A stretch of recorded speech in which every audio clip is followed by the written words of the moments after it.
Hey gang, Spada here, and today we are taking a look at Dark of the Moon Laserbeak, Deluxe class. And during the review, I am going to partake in a glass of a very nice Shiraz. So, let's get going. So, as you can see, Laserbeak in vehicle mode is a thing. Now, according to the back of the box, it is a vertical takeoff and landing, or VTOL, helicopter.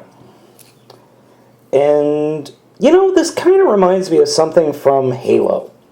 I swear I've seen this exact model of a VTOL craft in Halo, or G.I. Joe from the 80s.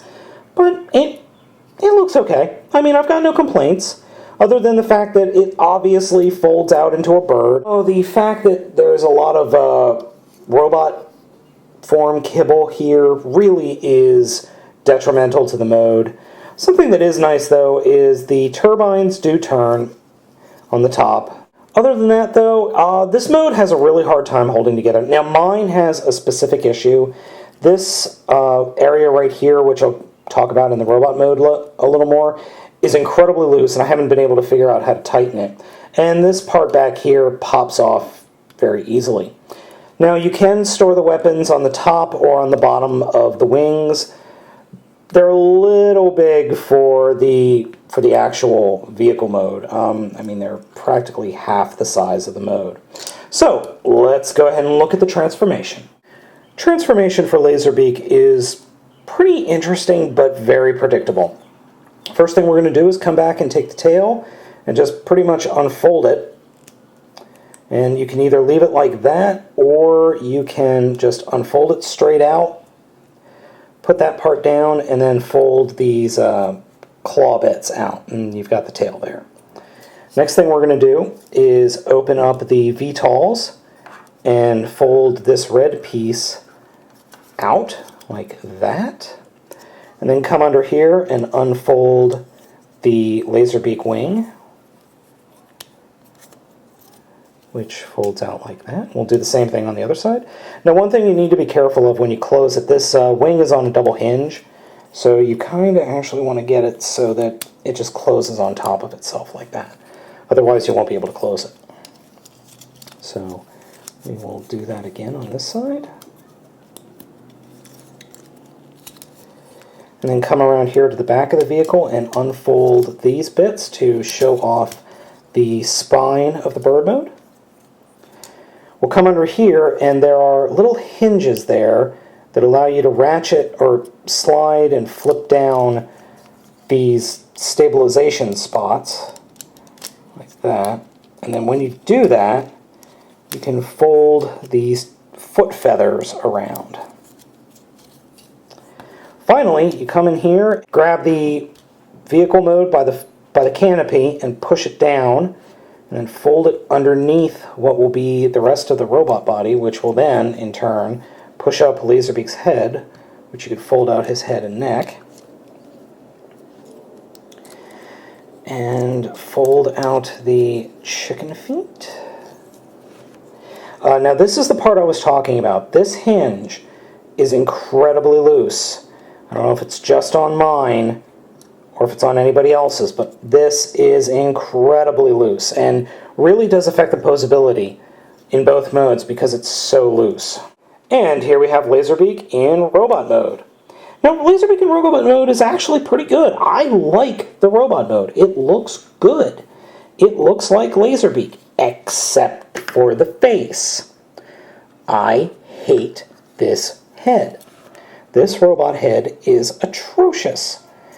You can get the mouth to open a little bit, but there's no point. It looks like a Pokemon, in all honesty. I think there is a Pokemon that looks like this. But I hate the eyes. If the head was just redone, and I think there's a repaint coming with a different head, maybe it's going to be Buzzsaw, but I hate the head. Otherwise, the figure, besides that, holds together well.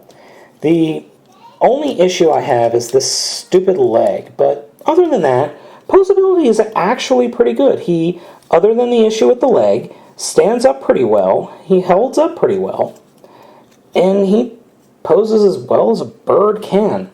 Now, his Mech-Tech gimmick is he's got these two guns.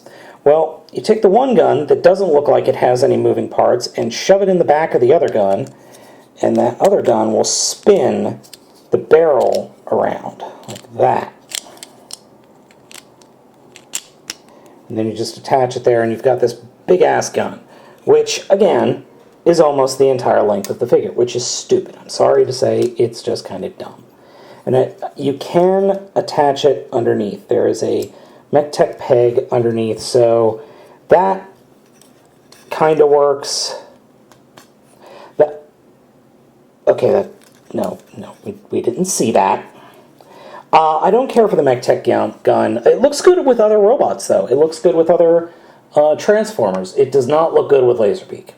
So, should you pick this guy up? I think so. Other than the issue with the leg here, the figure is actually pretty solid and has kind of won me over. If I could just get the leg to not wobble about so much, I'd probably be able to pose it a lot better, especially on a larger, maybe leader class or the upcoming Human Alliance Soundwave figure. Other than that, I kind of dig the figure. Now, I picked this guy up off of a reseller on Amazon.com. I have also, the day that I got it, went to Toys R Us and saw it at Toys R Us. So he is out there, along with Nitro Bumblebee and whoever else is in that wave. So they're out there. They're just a little bit hard to find right now. So, like I said, I totally recommend picking this guy up. And transformation is pretty simple. I mean, it's not going to be a brain teaser at all. But I do enjoy it, and the final product does look pretty good. I'm not going to lie, I actually do like the final product, except for the head. And I think my only complaint, other than the head, is I think the vehicle mode is a little silly. It's not that great, but otherwise the figure's a definite buy, and I would recommend picking him up. Plus, the Mech-Tech guns look better on just about any other figure.